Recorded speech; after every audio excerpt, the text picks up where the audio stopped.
هنوز احساس میکنی خود رو نشناختی؟ حتی تو 30 سالگی یا 40 سالگی قرار امروز کشف کنیم که این حس سردرگمی یه بخش کاملا طبیعی و از پیش برنامه‌ریزی شده از زندگی توئه و قراره با کمک یه روانشناس معروف به اسم اریک اریکسون نقشه راهش رو در 8 مرحله ببینیم. مرحله 1 اعتماد در برابر بی‌اعتمادی از تولد تا 1.5 سالگی. این مرحله پایه و اساس زندگی ما رو شکل میده. تصور کنید یه نوزاد فقط گریه میکنه.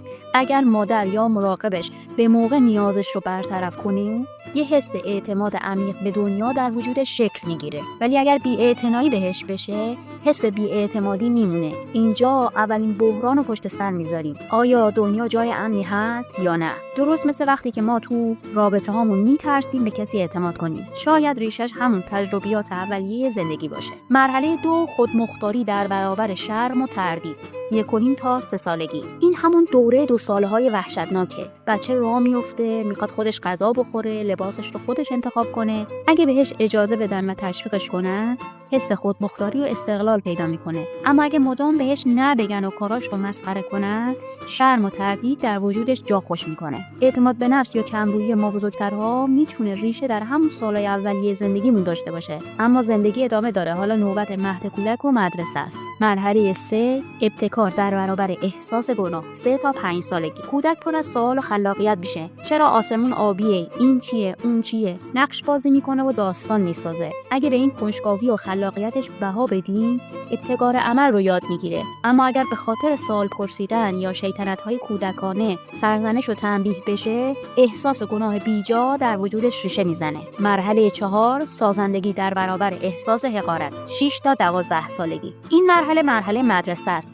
بچه میخواد چیزای جدید یاد بگیره، نقاشی بکشه، ورزش کنه، نمره خوب بگیره. اگه تلاشش رو ببینن و تحسینش کنن، حس سازندگی و کفایت بهش دست میده. اما اگر شکست‌هاش رو به رخش بکشن و با دیگران مقایسهش کنن، حقارت ایجاد میشه. حتما بین شما هم کسانی هستن که هنوز از پرزنت کردن یا نمایش کاراشون تو جمع میترسن. خب یکی از ریشه‌هاش میتونه همین مرحله 4 باشه. مرحله 5 هویت در برابر سردرگمی. 13 تا 19 سالگی. این مرحله بحران هویت نوجوانیه. اینجا اون سوال بزرگ مطرح میشه که من کیم؟ نوجوان دنبال شغل آینده، عقاید سیاسی، ارزش‌های شخصی و سبک زندگی خودش میگرده. اگه بتونه این قطعات پازل رو کنار هم بذاره، به هویت روشن میرسه. اما اگه نتونه، دچار سردرگمی نقش میشه. یعنی نمیدونه جایگاهش در این دنیا چیه.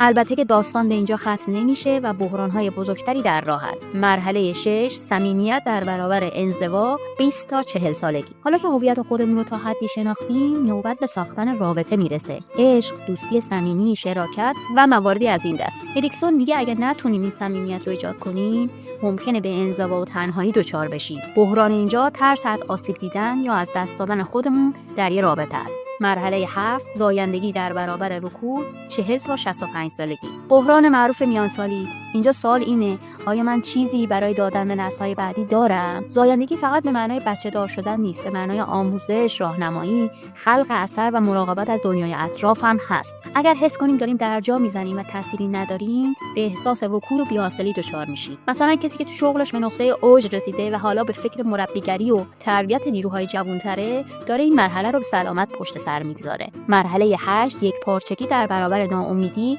65 سالگی به بعد. تو این مرحله فرد به گذشته‌اش نگاه میکنه. اگه حس رضایت از زندگی که کرده داشته باشه، به احساس یک پارچگی و خردمندی میرسه. اما اگر پر از حسرت و پشیمونی باشه، دچار ناامیدی و پوچی میشه. پس میبینین چالش‌های زندگی ما از گهواره تا گور به هم وصلن. هر بحران درس‌هایی داره که برای عبور از مرحله بعدی لازمش داریم. با مرور این سفر 8 مرحله‌ای متوجه میشیم که هیچ بحرانی در زندگی بی‌معنی نیست. همشون بخشی از نقشه رشد شخصیت ما هستن. و شکست این مرحله پایان راه نیست. همیشه فرصت برای جبران یادگیری وجود داره. و البته این مراحل خطی نیستن.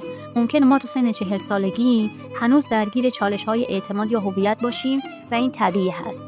مهمترین درس که از اریکسون میگیریم اینه که زندگی جنگ نیست که برنده یا بازنده داشته باشه. زندگی سفر تکاملیه و هر بحران میتونه یه فرصت برای قوی‌تر شدن باشه.